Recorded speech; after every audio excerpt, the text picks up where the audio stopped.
Welcome to Egopedia.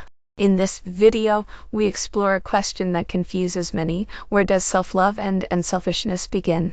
In a world that encourages confidence and self-care, the line can get blurry. Let's dive deep into the thin but powerful difference that shapes how we treat ourselves and others. A cultural confusion. In a world that praises selflessness while glorifying individual success, the boundary between self-love and selfishness is often blurry. Many people, especially those raised in collectivist cultures or under strict familial expectations, are taught that prioritizing their own needs is a sign of arrogance or ego. On the other hand, modern movements promoting self-care and self-prioritization can be misinterpreted as licenses for entitlement or emotional withdrawal. So where's the line? How do we know when we are truly practicing self-love and when we are just dressing up selfishness in comforting language? Understanding this delicate distinction is more than just an intellectual exercise. It's essential for creating healthier relationships, balanced lives, and emotionally mature communities. 2. What is self-love, really? Self-love is a term that's often misused, misunderstood, or reduced to superficial gestures. While social media may portray it as spa days, shopping sprees, or morning affirmations, true self-love goes much deeper. It is an ongoing internal relationship based on respect, awareness, and compassion for oneself. At its core, self-love means seeing yourself as worthy, not because of what you do, how you perform, or how others validate you, but simply because you exist. It's not about superiority, but about sufficiency. It's not about perfection, but about presence. Self-love is multifaceted. It includes emotional self-awareness, understanding your emotions rather than suppressing them. It means giving yourself permission to feel sadness, anger, joy, or confusion without judgment. You stop seeing your feelings as flaws and start regarding them as signals. Healthy boundaries. Self-love involves saying no when something threatens your peace, energy, or values. It's not a wall, it's a door with discernment. It says, I care about you, but I also care about me. Self-respect in the face of pressure. When self-love is present, you don't need to betray your values to earn approval. You don't tolerate relationships, jobs, or environments that diminish your self-worth. You know that you can be kind without being a doormat. Self-care as a lifestyle, not a luxury. Beyond pampering, self-love manifests in how you eat, how you rest, how you talk to yourself when you fail, and how you prioritize your healing. It's not just what you do on your day off, it's how you treat yourself on the hardest days. Accountability without shame. Self-love doesn't mean denying your mistakes or flaws. In fact, it thrives on accountability. The difference is, you hold yourself accountable with love, not with punishment. You say, I can do better, not I'm worthless. The inner voice of self-love sounds like this. I don't have to be everything for everyone. I am allowed to rest. I don't need to explain my worth to those who refuse to see it. Growth takes time, and I am still growing. Why it matters. When you cultivate self-love, your outer life starts to reflect your inner world. You make choices that align with your truth, not just what is expected. You become less reactive, more resilient. And most importantly, you stop searching for external validation to fill the internal void. Self-love is not a destination. It is a practice, a return, a quiet decision made daily, often without applause, but with immense power. It doesn't mean you'll always feel confident or happy, but it ensures that even in your lowest moments, you remain someone you can come home to, not abandon. 3. Selfishness, the shadow in disguise. While self-love is rooted in respect and balance, selfishness is often an unconscious distortion of self-preservation, driven by fear, scarcity, or wounded ego. The danger of selfishness lies in how easily it can masquerade as empowerment, especially in a culture that celebrates individualism without always encouraging introspection. Selfishness is not merely about choosing yourself. It's about doing so at the expense of others, often without empathy, accountability, or long-term consideration. What selfishness really looks like. Selfishness shows up in everyday life, not just in dramatic betrayals or outright rudeness. It's often subtle, habitual, and even socially acceptable. For example, withholding emotional labor in relationships while expecting full understanding from others. Dominating conversations or decisions, assuming your time, opinions, or needs carry more weight. Avoiding responsibilities, but justifying it as protecting your peace. Failing to reciprocate kindness or effort, yet feeling entitled to support. Taking up space in others' lives, emotionally or physically, without respecting their boundaries. These behaviors are often wrapped in self-justifying narratives. I'm just doing me. I've earned this. If they love me, they'll understand. While the language sounds empowering, the underlying energy is often self-centered, defensive, or dismissive. Instead of being a shield for inner wholeness, selfishness becomes a barrier to genuine connection and growth. Why it's so easily confused with self-love.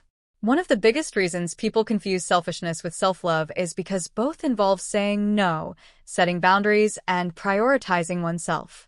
But the intention behind those actions matters immensely. Self-love says, I respect my limits, and I care enough about this relationship to be honest and consistent. Selfishness says, I don't care how this affects you, as long as I get what I want. Self-love includes awareness of your impact on others. It's assertive without being aggressive, honest without being cruel, and firm without being dismissive. Selfishness lacks that emotional maturity. It may look like strength on the surface, but often it's fear of discomfort, fear of vulnerability, or a need to control. It's the ego in disguise, wearing the costume of empowerment but operating from insecurity. The emotional roots of selfishness. Behind selfishness, there is often a story of lack. A lack of trust in others to meet your needs. A lack of emotional safety in past relationships. A lack of self-worth that leads to constant self-protection. A lack of capacity to empathize due to emotional burnout or unhealed trauma. This doesn't excuse selfish behavior, but it does help us approach it with curiosity and compassion. Most selfish people aren't evil. They're unaware, afraid, or emotionally malnourished. They learned somewhere along the way that taking as much as possible was the only way to feel secure. When selfishness is a habit, not a moment. Everyone acts selfishly at times. We all have moments when we react, protect, or retreat in ways that disregard others. The problem arises when selfishness becomes a pattern, when someone consistently chooses comfort over accountability, demands understanding but offers none, frames every relationship around their own convenience. In those cases, selfishness becomes toxic, not just for others but for the self.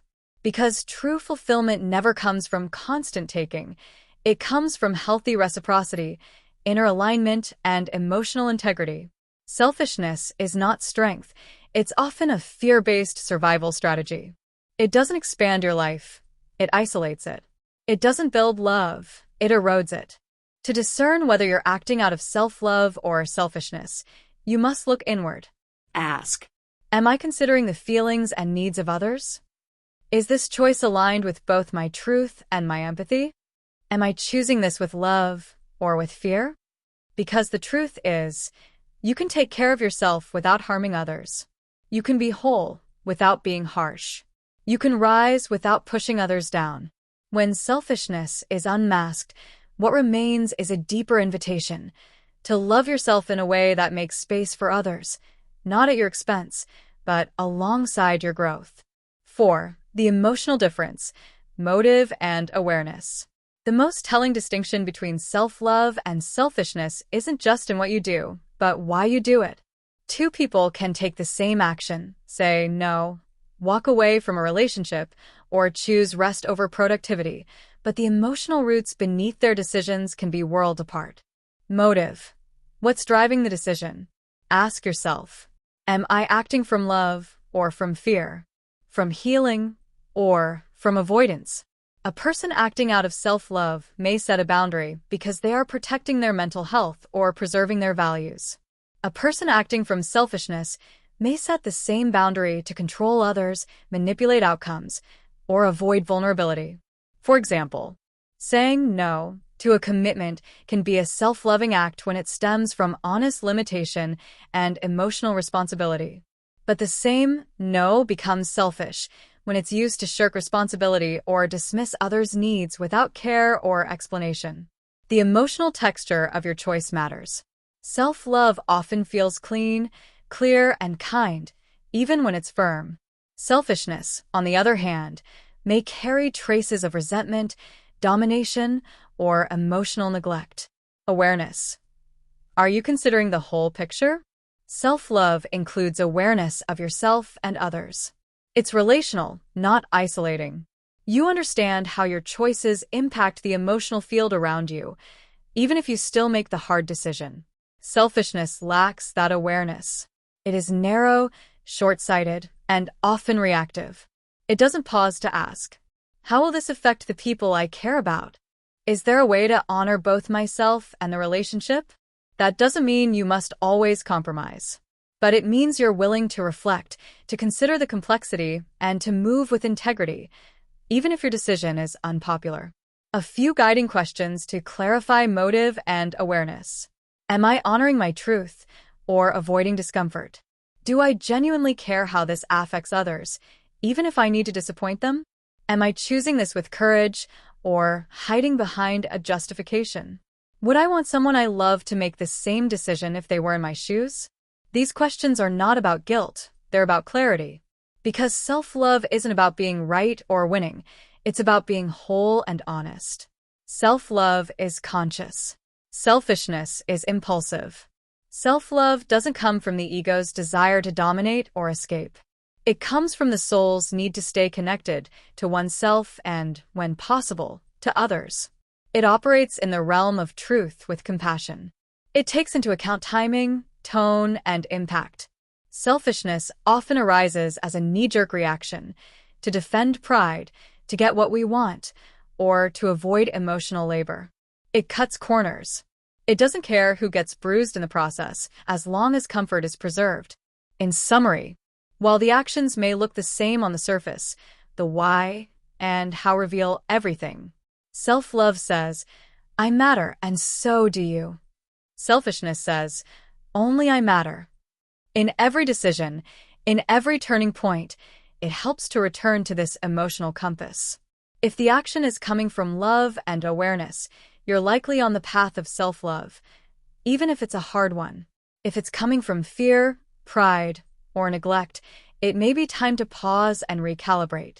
Because in the end, it's not just what we do, but who we become in the process that defines the emotional quality of our lives. 5. When others mistake your self-love for selfishness. One of the most painful yet enlightening aspects of personal growth is realizing that not everyone will understand or accept your self-love. In fact, as you begin to set healthier boundaries, prioritize your well-being, or say no without guilt, some people, especially those used to your compliance, might label you as selfish. But this resistance often says more about them than about you. Why people confuse self-love with selfishness. When you begin to love yourself in a real, grounded, and non-negotiable way, it disrupts dynamics that once thrived on your self-abandonment. Those who benefited from your overgiving, silence, or lack of boundaries may interpret your newfound clarity as a threat. Here's why. You are no longer as available to be used as an emotional crutch. Those accustomed to your always say yes energy may feel abandoned when you say, not this time. You stop over-explaining or justifying your decisions. And when you stop performing emotional labor to make others comfortable with your truth, some feel rejected or offended because they mistake your detachment from guilt for a lack of care. You shift the power dynamic. When you reclaim your autonomy, you change how the relationship operates. Those invested in you staying small, silent, or overly accommodating may fight to reassert control, not because they hate you, but because they fear change. The emotional impact on you. Being misunderstood in this way can be deeply isolating. You may ask yourself, am I really being selfish? Did I go too far? Why do I feel guilty for doing what's right for me? This inner conflict is especially strong if you're empathetic or sensitive to how others feel. But it's important to remember, other people's discomfort with your boundaries doesn't make your boundaries wrong. The pain of being called selfish is often the price of unlearning codependency and emotional overfunctioning. How to stay grounded in your self-love. 1. Check your intentions, not just reactions. Were you acting from clarity, calm, and care for both yourself and others, even if the outcome caused tension? Then you likely acted from self-love, not selfishness. 2. Acknowledge, but don't absorb guilt. It's okay to feel bad when others are upset. Empathy is human. But guilt doesn't mean you're wrong. It means you're growing into a new way of being. 3. Communicate clearly, but without over-apologizing. You can say, I know this may feel different than before, but I'm making choices that support my well-being. It's not about rejecting you. It's about honoring me. 4. Accept that not everyone will understand. Your journey is yours. Some relationships will stretch to accommodate your growth. Others may shrink. Let that be okay. Let discomfort be the sign that you're evolving, not the signal to retreat. Self-love is not about being liked. It's about being aligned. The truth is, people who are used to the people-pleasing version of you may grieve the empowered version because it no longer bends to their expectations. But in time, those who truly love you will adapt, grow, or be replaced by connections that reflect your new values. You don't have to prove your self-love is not selfish. You just have to live it, with consistency, clarity, and quiet strength. Because real self-love doesn't scream for approval. It simply lives in truth, even when that truth is misunderstood. 6. Cultural and family conditioning, the silent influencer. One of the most underestimated forces shaping how we perceive self-love and selfishness is our cultural and family conditioning. These deep-seated, often unspoken influences shape our inner voice, dictating what we should feel, want, or sacrifice in order to be seen as a good person. Without even realizing it, many of us internalize the idea that self-love is dangerous, rebellious, or even immoral, especially if it disrupts expectations built around obedience, modesty, or service. The cultural narrative: the good person gives without question. In many cultures, especially collectivist ones, there's a powerful narrative that defines virtue through self-denial. The good child listens. The good spouse sacrifices. The good sibling gives in. The good employee never complains. The good woman endures. The good man never appears weak. In such environments, love for others is celebrated, while love for the self is suspected. Self-love becomes confused with arrogance, selfishness, or rebellion. People raised in these conditions often struggle to differentiate between self-respect and disobedience, or between emotional honesty and betrayal of the group. So when someone begins to prioritize their needs or establish boundaries, it can trigger accusations like, "You've changed. You don't care about us anymore. You're being selfish, dramatic, or difficult." But what's really being challenged is a long-standing power structure built on silent compliance. Family roles that reinforce self-abandonment. In family systems, especially traditional or emotionally complex ones, people are often assigned unconscious roles. The caretaker, who meets everyone's needs first. The peacemaker, who avoids conflict at all costs. The achiever, who must never appear weak or lost. The invisible one, who stays silent to keep the peace. When someone in one of these roles begins to assert a boundary or express emotional truth, it doesn't just shake the dynamics, it can cause a family identity crisis. This is why self-love can feel like betrayal. Not because it actually is, but because it challenges a system that was built on emotional silence. How conditioning influences your internal dialogue. Even when no one directly criticizes you, cultural and familial conditioning may still speak through your inner critic. You're being too much. You should just keep the peace. Don't make this about you. Who do you think you are? This voice is not your truth. It's the echo of an old survival strategy, one that helped you stay loved, accepted, or safe. But growth often requires unlearning what once kept you secure. Breaking the spell, awareness is the first liberation. To reclaim your self-love, You must begin to notice when your decisions are being shaped by fear of judgment rather than inner wisdom. Ask yourself, would I still feel guilty about this boundary if I had been raised to believe my needs matter? Am I making this decision from love or from fear of not being enough? Who taught me that my worth is measured by sacrifice? When you ask these questions honestly, you begin to awaken from the trance of conditioning and step into a more conscious, balanced selfhood. In summary, cultural and family conditioning often create a quiet war inside us, between the desire to be loyal to the group and the need to be loyal to ourselves. But the truth is, honoring yourself does not mean dishonoring others. You can love your family, respect your culture, and still grow beyond the limitations they taught you. Self-love is not a betrayal of where you came from. It's a declaration of who you're becoming. And that declaration may be the very thing that, in time, helps others find their own way back to themselves. 7. Self-love strengthens relationships. Selfishness undermines them. At first glance, it may seem counterintuitive. How can focusing more on yourself lead to stronger relationships with others? But in reality, self-love is not the enemy of connection. It's the foundation of it.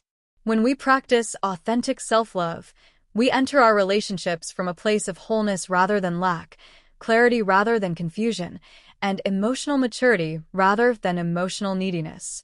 Conversely, selfishness, rooted in insecurity, fear, or unchecked ego, tends to corrode trust, drain emotional safety, and erode reciprocity. Self-love enhances emotional availability.